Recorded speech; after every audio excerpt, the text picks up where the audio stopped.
Good morning all of you.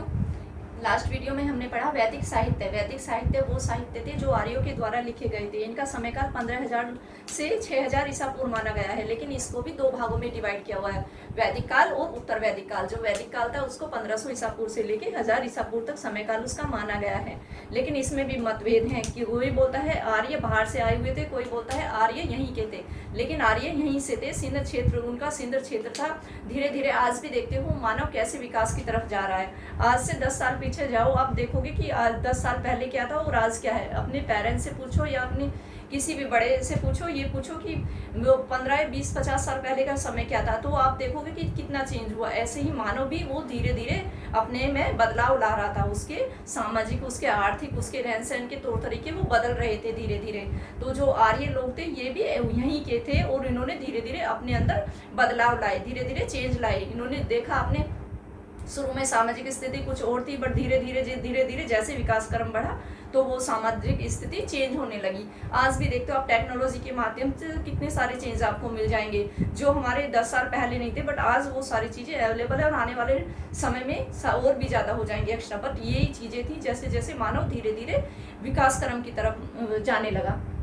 तो इनके समयकाल, इसका समयकाल एक निश्चित समयकाल था, क्योंकि उस समय वेद शास्त्रों का निर्माण हो चुका था, वो लिख चुके थे। जब वेदों के लिखने के बाद हमें उनके समय, उनकी तारीख, उनकी भाषा और उनके सामाजिक विषय में सभी में हमें निश्चित रूप से जानकारी प्राप्त हो जाती है कि वो क्या थे, वो उनकी रहन सहन, उनके तौर तरीके ये थे। क्योंकि हमारे पास लिखित साक्ष्य हैं, प्रमाणित हो चुके हैं, तो हमें अब इन चीज़ों का आइडिया लग चुका था कि ये सारी चीज़ें सच हैं। तो वह क्या था, अब हमारा ऐतिहासिक काल शुरू हो चुका था। आर्य शब्द का तात्पर्य श्रेष्ठ था होता है। आर्य शब्द का तात्पर्य श्रेष्ठ यानी कि सभ्य, मानव। तो इनका समयकाल क्या था, वैदिक 1500 ईसा पूर्व से लेके 1000 ईसा पूर्व तक इनका समयकाल माना गया है। वैदिक साहित्य की रचना कब हुई थी, 1500 ईसा पूर्व से लेके 1000 ईसा पूर्व तक। लेकिन उसमें भी मत थे, उसके भी समयकाल पर विवाद था। इतिहासकार उसका समयकाल कुछ और बता रहे थे, कुछ और बता रहे थे। लेकिन बोगाइस अभिलेख से प्राप्त होने के बाद, जो ये माइनर एशिया में था, एशिया में तो इनसे प्राप्त होने के बाद उसमें क्या है, उसमें इंद्र, वरुण और मित्र जो हिंदू देवता थे वैदिक काल के, उनको लेके एक संधि की गई थी। देवताओं को साक्षी मानकर दो राजाओं के बीच संधि हुई थी, उसका उल्लेख मिलता है हमें। तो इससे पता चलता है कि इसका समयकाल 1500 से 1000 ईसा पूर्व तो निश्चित था। इसके क्षेत्र कौन से थे, अफगानिस्तान, पाकिस्तान, पंजाब और हरियाणा। आपने देखा होगा कि सिंध क्षेत्र भी यही थे। अफगानिस्तान, पाकिस्तान, पंजाब, हरियाणा, इसके आसपास का फैला हुआ क्षेत्र माना गया था। यानी कि सिंधु सभ्यता का भी विकास यही हुआ था। ऋग्वेद में आर्य जो थे वो क्या थे, एक सभ्य और श्रेष्ठ मानव थे। इसका उल्लेख कहाँ मिलता है, इसका उल्लेख 36 बार मिला है हमें ऋग्वेद में। आर्यों का उल्लेख हमें ऋग्वेद में मिलता है। इनकी पहचान, इनकी संस्कृति क्या थी, इनकी संस्कृति ग्रामीण रूप में थी। इनकी संस्कृति, इन्होंने जो जीवन शैली अपनाई थी वो एक ग्रामीण जीवन शैली को इन्होंने अपनाया था। इन्होंने गाय और घोड़ों को, इनके उसमें सामाजिक जीवन में और आर्थिक जीवन में क्या बदलाव आया, इन्होंने गाय और घोड़ों को विशेष रूप से पाला। गाय को इन्होंने क्या दिया, एक देवी का दर्जा दिया। गाय की एक पूजा करते थे, उसे एक बहुमूल्य चीज भी समझा जाने लगा। वो अर्थव्यवस्था के काम भी आने लगी। पहले क्या था, इसका दूध और मांस खाने के लिए इसको प्रयोग में लाया जाता था। अब उसको क्या, एक बहुमूल्य रत्न भी माना जाने लगा था गाय को। कांसे की कटार, तो इनके जो औजार थे उसमें भी बदलाव आया। अब इनके पास कांसे की कटार यानी कि तलवार भी होने लगी थी। इनके पास खड़क होने लगे थे, यानी अब इनके पास वो जो पत्थर के औजार थे उसकी जगह धातुओं के औजार और इनके पहने औजार खड़क और कांसे के तलवार, कटार वगैरह होने लगी। अब इनके सामाजिक वर्णों का भी, सामाजिक वर्ण में भी वो हुआ, विभाजित हुआ। इनको 4 वर्णों में विभाजित किया गया। इनके गोत्र भी बनने लगे। गोत्र क्या थे, ऋषियों के गोत्र थे। ऋषियों द्वारा इनके गोत्र को जोड़ा जाने लगा। यानी कि अब धीरे धीरे समाज में भी बदलाव आने लगा। वैदिक साहित्य की रचना किसमें हुई, ब्राह्मण लिपि और संस्कृत भाषा में। अब भाषा का निश्चित रूप से विकास हो चुका था और लिपि का भी ज्ञान हो चुका था। कौन सी भाषा थी इनकी, संस्कृत भाषा की। ऋग्वेद काल के प्रमुख देवता अब इनको देवता के से इनके इंद्र इनके प्रमुख देवता माने गए हैं। गायत्री मंत्र का भी पाठ होने लगा था। गायत्री मंत्र के स्थापना लेखक कौन थे जिन्होंने गायत्री मंत्र की स्थापना की, रचना की जिनकी, वो विश्वामित्र थे। कौन से ऋषि थे? विश्वामित्र द्वारा गायत्री मंत्र की रचना की गई। कब की गई? ऋग्वेद काल में। ऋग्वेद के ने कल इसको बताया था कि इनके कुछ ब्राह्मण थे, कुछ अरण्य थे और कुछ इनके उपनिषद थे। तो ऋग्वेद के ऐतरेय ब्राह्मण से हमें क्या पता चलता है? राजा की उत्पत्ति के संबंध में, कि अब उनके राजा होते थे। क्या पता चलता है? राजा, यानी कि अब राजाओं की उत्पत्ति होने लगी थी और राजसूय यज्ञ का भी विधान हो चुका था। उसको 4 वर्णों में विभाजित किया हुआ था। अब युग का भी हमें पता चलता है कि युग को 4 भागों में विभाजित कर दिया था। कौन से युग थे? सतयुग, त्रेता युग, द्वापर युग और कलयुग। कलयुग जो अभी हमारा जो युग चल रहा है हमारा, वो हमें कब से पता चलता है? इसका काल, समय काल हमें कब से पता चलता है? ऋग्वेद काल से ही हमें चारों युग का पता चलता है। सतयुग, त्रेता युग, द्वापर युग, कलयुग। यानी कि अब हमारा लास्ट कलयुग चल रहा है। तो कितना समय बीत गया। राजा प्रजा की रक्षा करता था। राजा का कार्य जो होता था, अब राजा को बनाने लगे थे। राजा क्या था? राजा का कार्य होता था अपनी प्रजा की रक्षा करना। क्या करना था? अपनी प्रजा की रक्षा करना। राजा को जनता के माध्यम से कोई कर का ऐसा हमें पता नहीं चलता, जैसे आज इनकम टैक्स या कर वगैरह ऐसा भी कुछ हो, बट उनको एक बलि के रूप में, उनको उपहार के रूप में उनको जो ग्रामीण थे वो उनको देते थे। इसके बीच एक अधिकारी होता था।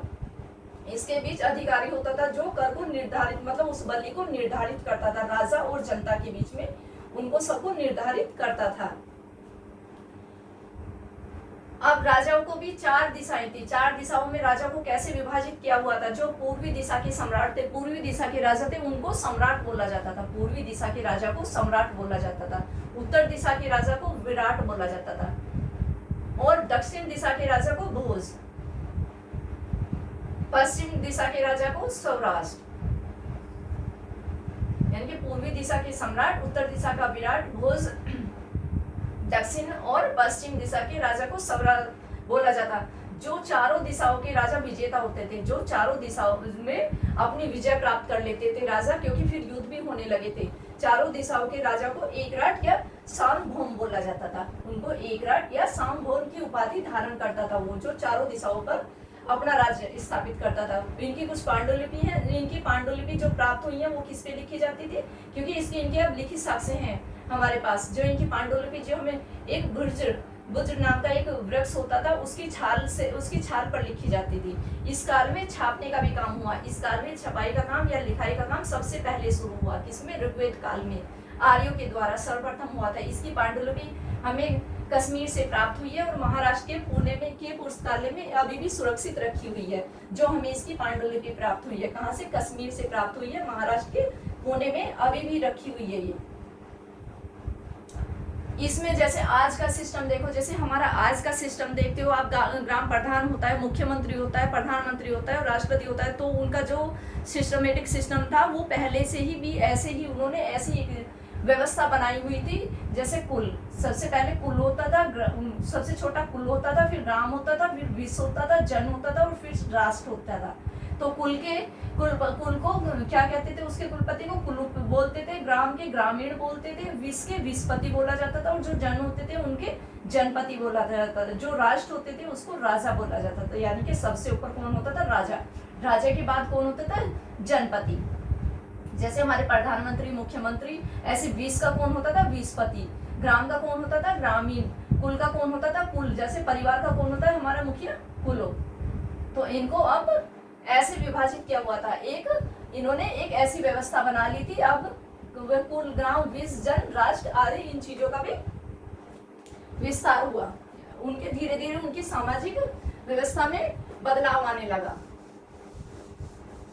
ये लोग मंत्रों के द्वारा भगवान को प्रसन्न करने लगे। जैसे सामवेद में देखा, संगीत के द्वारा, मंत्रों के द्वारा अब वो भगवान को प्रसन्न करने लगे थे। वेद को लिखने लगे थे। वेद शास्त्रों का लेखन कार्य शुरू हो चुका था इसी समय में।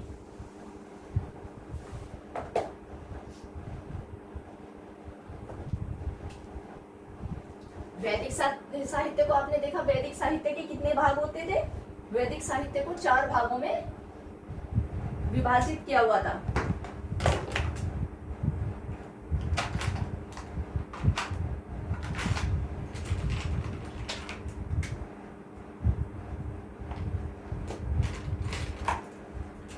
वैदिक साहित्य को 4 भागों में विभाजित किया हुआ था।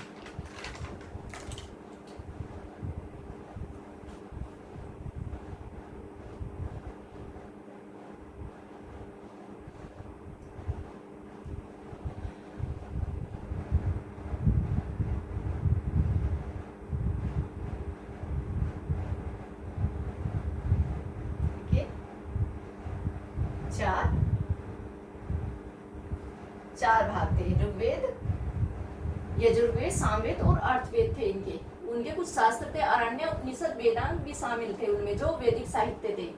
तो हमें उसमें ऋग्वेद काल में क्या मिलते हैं, इसमें 10 सूक्त की जानकारी मिलती है। ऋग्वेद का दूसरा और 7वां मंडल क्या है, सबसे प्राचीन मंडल है।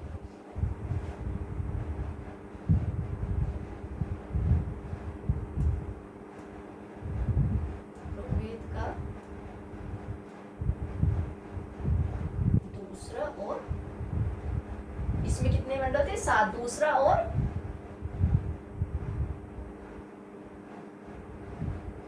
7वां मंडल सबसे प्राचीन है। क्या है ये, सबसे प्राचीन मंडल है ये।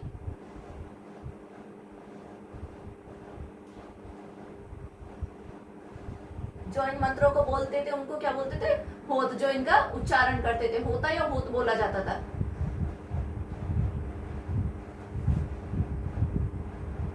इसके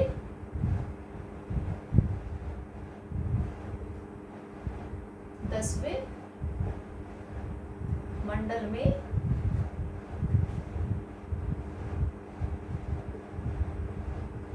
शूद्र जाति का वर्णन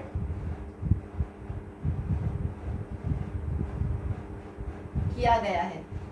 कौन से मंडल में किया गया है, इसके 10वें मंडल में शूद्र जाति का वर्णन किया हुआ है।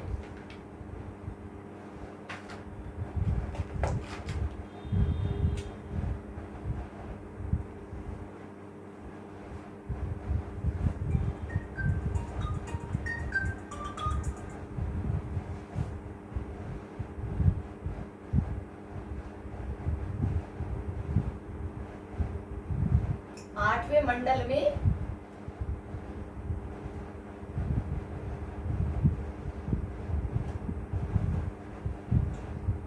मंडल में विश्वामित्र, वामदेव,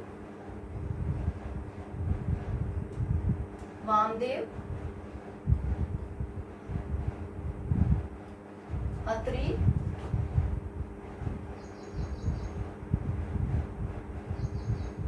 भारद्वाज,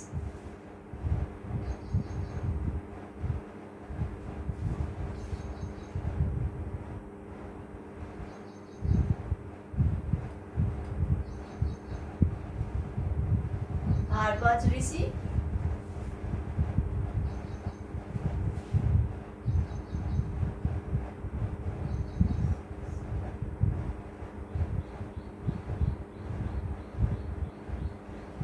कण्व, भारद्वाज, कण्व, वशिष्ठ, भारद्वाज हो गया, वशिष्ठ, कण्व ऋषि के विषय में जानकारी प्राप्त होती है। किनके विषय में जानकारी प्राप्त होती है,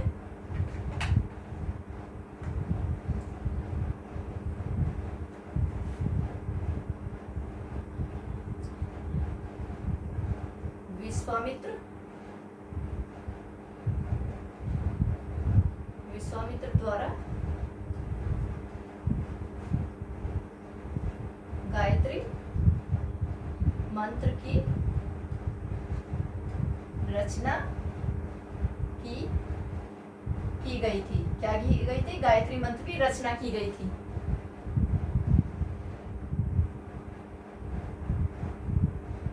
इसके देवता कौन थे, इसके देवता इंद्र थे। इसमें ब्राह्मण लिपि का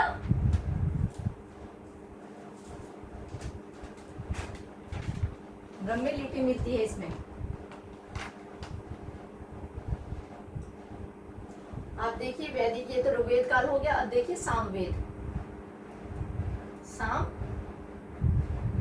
सामवेद में क्या था? इसके आचार्य जेमनी माने जाते हैं। कौन माने जाते हैं? इसके आचार्य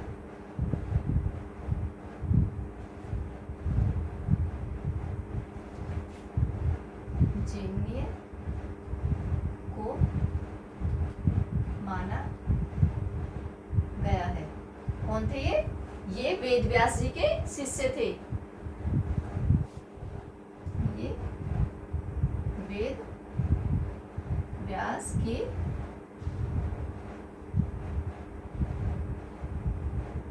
व्यास के शिष्य थे। कौन थे ये? वेद व्यास जी के शिष्य थे। इसके भी अपने ब्राह्मण थे। सामवेद के सबसे ज्यादा ब्राह्मण थे। ये कल आपने देखा कि सामवेद के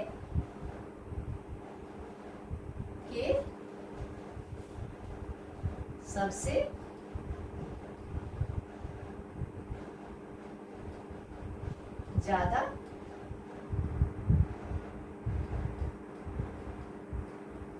ज्यादा ब्राह्मण किसके थे? सबसे ज्यादा ब्राह्मण सामवेद के थे।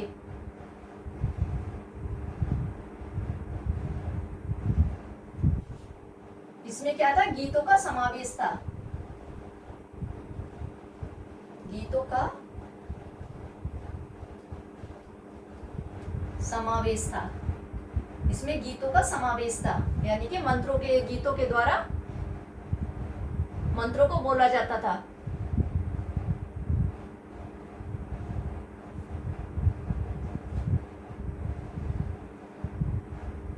जेमनी ब्राह्मण में क्या मिलता है? जेमनी ब्राह्मण में दधीची की कथा मिलती है।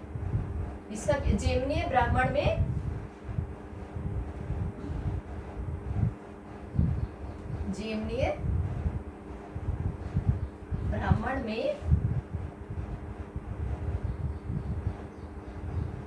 दधीची की कथा मिलती है। दधीची को आप जानते हो, मिलती है, जिनकी हड्डियों से ब्रज बनाया गया था। ये आपने भी सुना होगा, जेमनी। इसके उपनिषद, छांदोय उपनिषद में इसके छांदोय उपनिषद, वेदों के क्या होते थे? कुछ ब्राह्मण होते थे, कुछ उपनिषद होते थे। इनके ये छोटे छोटे वो होते थे, इनके छोटे छोटे ये ग्रंथ होते थे। छांदोय उपनिषद किसका था? ये सामवेद का। सामवेद के इसमें क्या मिलता है? देव की पुत्र कृष्ण का मिलता है उल्लेख। देव की पुत्र कृष्ण का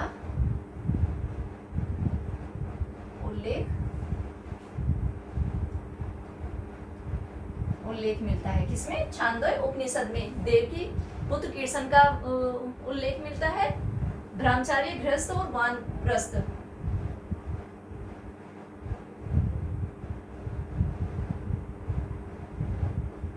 ब्रह्मचार्य,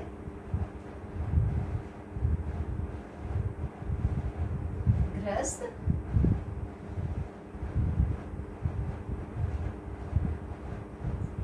वानप्रस्थान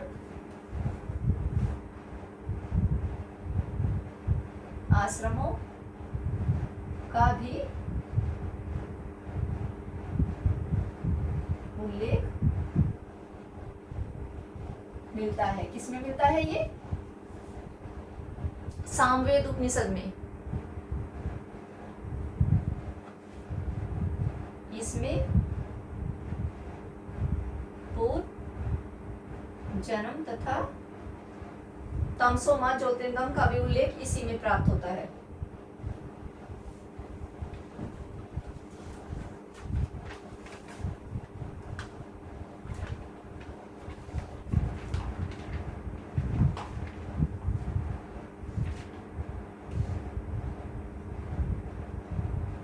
वैदिक साहित्य को 4 भागों में बांटा गया था। ऋग्वेद का दूसरा और 7वां मंडल कौन सा है? सबसे प्राचीन मंडल है। ऋग्वेद का दूसरा और 5वां 7वां सबसे प्राचीन मंडल है।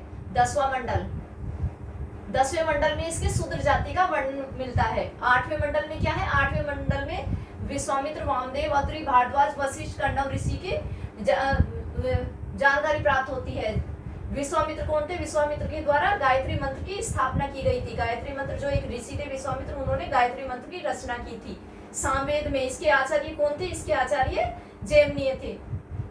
सामवेद आ गया है इसको, ये कौन थे, ये वेद व्यास जी के ही शिष्य थे। जैमिनी कौन थे, वेद व्यास जी के ही शिष्य थे। सामवेद को में क्या माना जाता है, इसके सबसे ज्यादा ब्राह्मण माने जाते हैं। आपने लास्ट वीडियो में भी देखा था, सबसे ज्यादा ब्राह्मण किसके हैं, सामवेद के। इसमें क्या है, गीतों का समावेश है, यानी कि मंत्रों को जो वो गीतों के द्वारा उनका गान होता था। जैमिनी ब्राह्मण में क्या मिलता है, जैमिनी ब्राह्मण में दधीची की कहानी मिलती है। किसकी कहानी मिलती है हमें, दधीची की कथा। आपने जो अभी सुनी भी होगी कभी। छांदोय उपनिषद, छांदोय उपनिषद इसी का उपनिषद है। इसमें क्या मिलता है हमें, देव की पुत्र कृष्ण की जानकारी मिलती है, उनका उल्लेख मिलता है इसमें हमें। ब्रह्मचार्य, गृहस्थ, वानप्रस्थ आश्रमों का भी उल्लेख मिलता है। कौन कौन से आश्रम थे, ब्रह्मचार्य, गृहस्थ और वानप्रस्थ, ये आश्रम थे इनके। और इसमें पूर्व जन्म की भी इनको, पूर्व जन्म में भी इनको विश्वास था।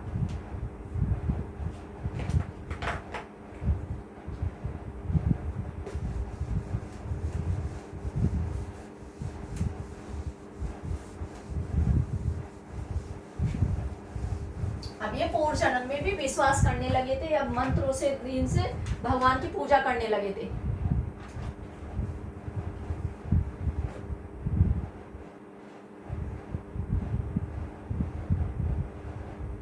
यजुर्वेद, यजुर्वेद, यजुर्वेद क्या था, इसमें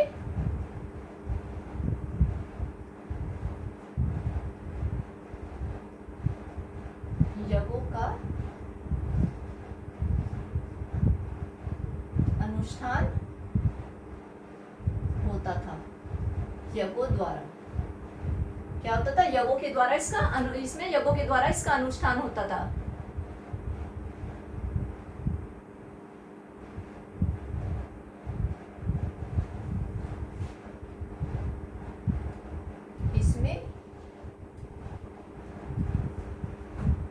इसमें गद और पद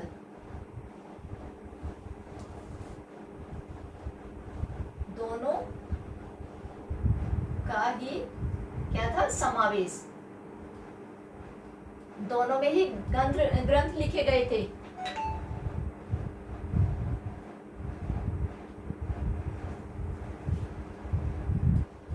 इसमें 40 मंडल और 2000 सूत्र या मंत्र भी बोल सकते हो, मंत्र थे। कितने थे इसमें, 40 मंडल और 2000 इसमें मंत्र थे। इसके दो भाग थे, इसके दो भाग थे। कौन से थे, कीर्तन पक्ष, कीर्तन यजुर्वेद, यजुर्वेद और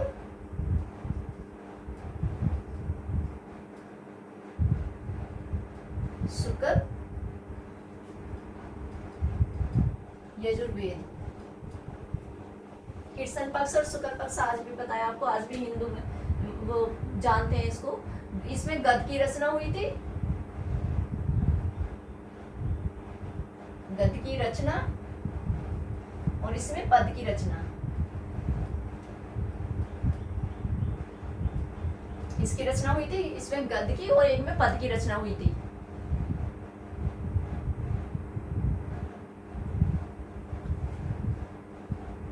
इसका पाठ करने वाले को आर्द्रयु कहा जाता था, और ऋग्वेद का पाठ करने वाले को होत कहा जाता था।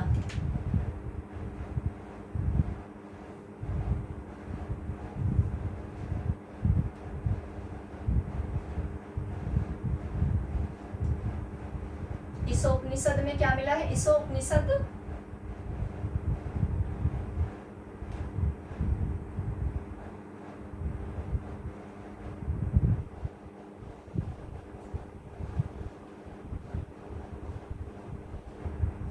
क्या है इसका अंतिम अध्याय है। इसमें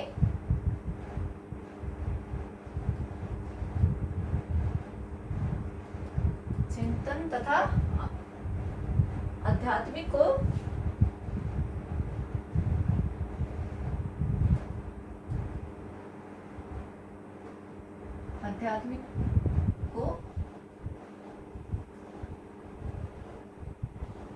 के विषय में है। किसमें है? ईशोपनिषद इसके चिंतन और अध्यात्म के विषय में है। इसमें यजुर्वेद में क्या मिलता है हमें?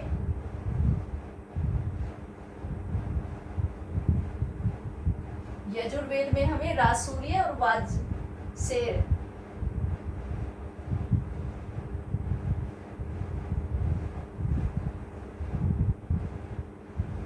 वाजपेयी यज्ञ,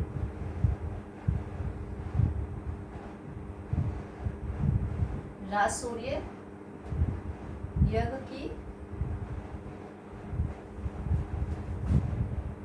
जानकारी प्राप्त होती है। किसकी? वाजपेयी यज्ञ की और राजसूय यज्ञ की।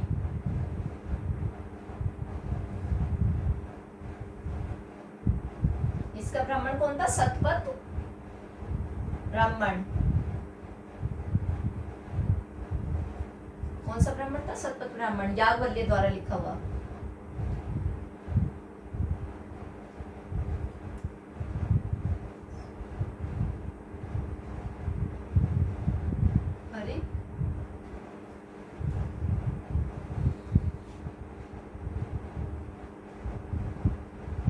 हरि स्वामी द्वारा। किसके द्वारा? सतपथ ब्राह्मण की योजना किसके द्वारा हुई थी? याज्ञवल्क्य और हरि स्वामी या हरि स्वामी द्वारा इसकी रचना की गई थी।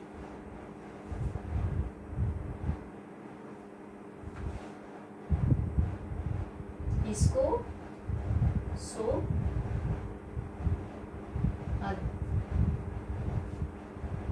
सो अध्याय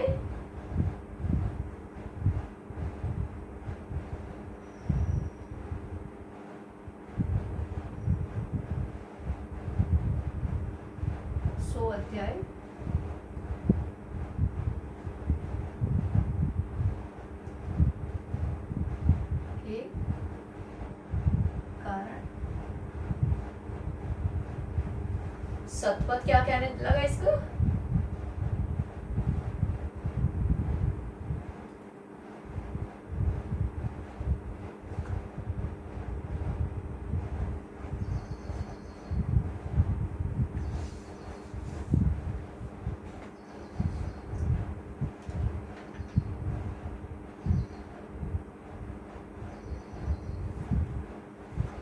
अध्याय के द्वारा इसको सतपथ ब्राह्मण कहने लगे। यजुर्वेद को इसमें यज्ञों का अनुष्ठान होता था। इसमें गद और पद में इसकी रचना की गई थी। इसको दो भागों में विभाजित किया हुआ था, कृष्ण यजुर्वेद और शुक्ल यजुर्वेद।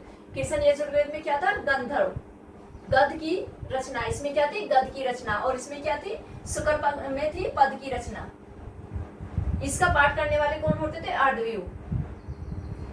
इस उपनिषद के इसके अंतिम अध्याय में क्या हुआ है? चिंतन और आध्यात्मिक के विषय में बताया गया है। यजुर्वेद में वाजपेयी यज्ञ और राजसूय यज्ञ के प्रमाण मिलते हैं, जानकारी हमें प्राप्त होती है। सतपथ ब्राह्मण याग ये किसके द्वारा लिखा गया था? इसका सतपथ ब्राह्मण किसके द्वारा लिखा गया था? याज्ञवल्क्य और हरि स्वामी द्वारा लिखा गया था।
अर्थवेद, इसकी रचना अर्थव ऋषि ने की थी। इसमें अर्थवेद, इसकी रचना अर्थव ऋषि ने की थी। इसमें 730 अध्याय थे। कितने अध्याय थे इसमें? 730 अध्याय थे। यजुर्वेद, इसमें हमें ब्राह्मण, इनके उपनिषदों का पता चलता है, इनके ब्राह्मण का पता चलता है, इनके वेद, इनके शास्त्रों का हमें अच्छे से हमें इन शास्त्रों का पता चलता है। तो हमें अब हमारे पास लिखित और प्रमाणित दोनों साक्ष्य थे। हमें आर्य समाज में क्या था, इसमें गाय और घोड़ों को विशेष महत्व दिया हुआ था और इसमें राजाओं को भी एक विशेष स्थान दिया हुआ था। कुछ बुजुर्ग और जो कुछ बुद्धिमान मनुष्य होते थे उनको क्या है, उनको मंत्री परिषद में शामिल किया जाता था। जैसे आज भी देखते हो, आज जैसे वो प्रधानमंत्री, राष्ट्रपति या मुख्यमंत्री जो थे, ऐसे ही सिस्टम इन्होंने पहले भी बनाया हुआ था। इसलिए इनकी जो अब धीरे धीरे इनकी क्या थी, सामाजिक व्यवस्था, आर्थिक व्यवस्था धीरे धीरे इनकी चेंज होने लगी थी, यानी कि समय के साथ धीरे धीरे बदलाव आने लगा था। आर्य क्या थे, आर्य यहीं की जाति थी, धीरे धीरे उन्होंने अपने आप में बदलाव कर लिया। ये सभ्य लोग थे, इन्होंने गाय को एक बहुमूल्य रत्न के रूप में स्वीकार किया था। गाय की पशु, ये कृषि करते थे, कृषि को इन्होंने अच्छे से बढ़ावा दिया। अब ये क्या थे, अब ये पूजा पाठ करने लगे थे, एक शुद्ध शाकाहार बनने लगे थे। इन्होंने जाति का भी विभाजन किया, इसमें ब्राह्मण, क्षत्रिय, शूद्र और वैश्य 4 लोगों को विभाजित किया। इन्होंने आश्रम भी बनाए, गृहस्थ आश्रम, वानप्रस्थ आश्रम, आश्रमों का भी, और गृहस्थ आश्रम, वानप्रस्थ आश्रम, इन्होंने 3 आश्रमों को इसमें बनाया। धीरे धीरे अब उनका विकास क्रम धीरे धीरे बढ़ने लगा था, यानी कि मानव धीरे धीरे विकास की तरफ आ गया था। ये अब क्या थे, ये एक सभ्य मानव थे, जिनके आज हमारे पास लिखित साक्ष्य भी हैं, हमारे पास ग्रंथ भी हैं, इनके वेद भी हैं और इनके शास्त्र भी हमारे पास हैं, जिनका आज भी हम उच्चारण करते हैं। हिंदू समाज में क्या था, सनातन धर्म सबसे पहला और सबसे प्राचीन धर्म था ये।